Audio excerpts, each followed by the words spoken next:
Sadhu Sundar Singh.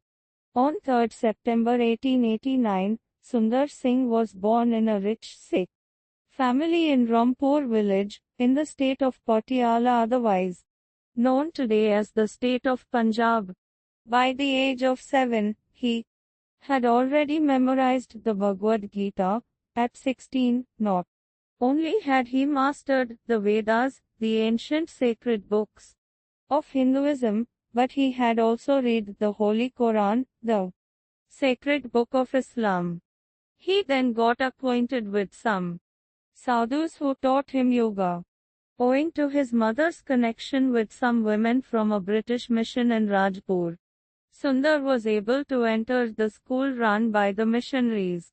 It was there that Sundar was first exposed to the Bible. His mother died when he was 14 years old. Convinced that what Jesus had taught was completely wrong, he tore the Bible apart and burned it.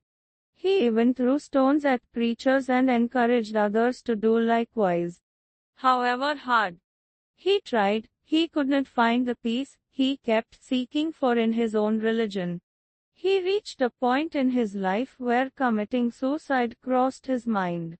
3 days after he burned the Bible in front of his father, he woke up at 3 a.m. and said to himself, "Oh God, if you do exist, show me the right way, or I will kill myself." He was thinking of throwing himself in front of the Punjab mail that usually passed at 5 a.m. every morning behind their house, in the hope that he would find peace in his future reincarnation. He repeated his prayer once again in his room. All of a sudden, he saw a brilliant light.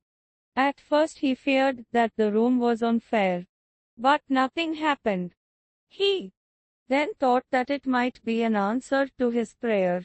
While watching the light, he suddenly saw Jesus' figure in the radiance.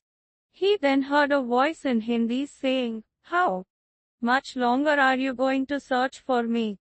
I have come to save you. You prayed for the right path. Why have you not followed it?" At that time, Sundar realized that Jesus had not died and that he was alive.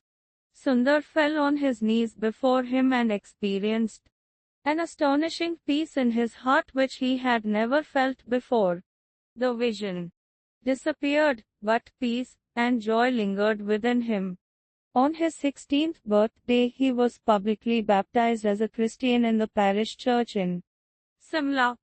Following the advice of his friends, Sadhu enrolled himself in St. John's School of Theology in Lahore. Sadhu Sundar Singh journeyed much. He traveled all over India and visited Ceylon, Malaysia, Japan, China, Western Europe and Australia. Sundar visited Tibet every summer. In 1929, on a journey in Tibet, he vanished and was never seen since. Sundar manifested into his life the verse written in Mark 8:35 which says, "For whoever wants to save his own life will lose it, but whoever loses his life for me and for the gospel will save it." Sadhu Sundar Singh was one of the speakers of the Maraman Convention in 1917. He spoke in Hindi and the translation was done by Mr. M. Oman, Chief Conservator of Travancore. Sadhu Sundar Singh drew crowds greater than previous conventions and in the final meeting a record 32,000 people gathered to hear his message. His life has been an inspiration and example for many others who have accepted Jesus as their Savior.